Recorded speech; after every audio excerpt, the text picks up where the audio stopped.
In March 2016, a deadly car bomb exploded near a transport hub in Ankara. It was the second mass casualty blast to hit the city in 3 weeks. Turkey's then Prime Minister said there was very serious evidence to suggest the involvement of the Kurdistan Workers Party, or PKK. President Recep Tayyip Erdogan called for strong anti-terror laws to punish those who support terror, including those sympathetic to the PKK.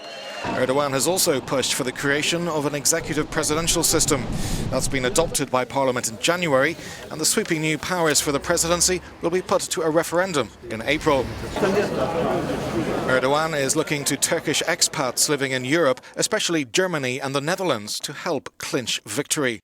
There are about 3 million Turks in Germany, almost half of whom have the right to vote. Hundreds of thousands live in France and the Netherlands. Pro-Erdogan rallies have been called off in Germany and the Netherlands for public security reasons.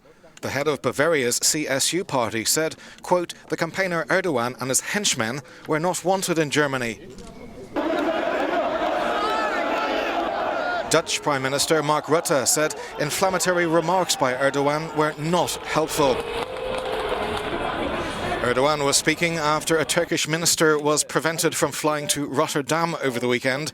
A second minister, who drove from Germany, was escorted out of the country.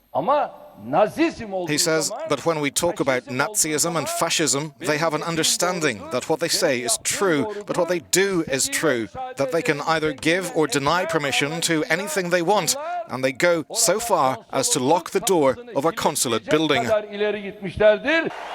The diplomatic row comes ahead of Wednesday's Dutch election. Experts say that Geert Wilders' anti-immigrant, anti-EU PVV party would profit most from the war of words.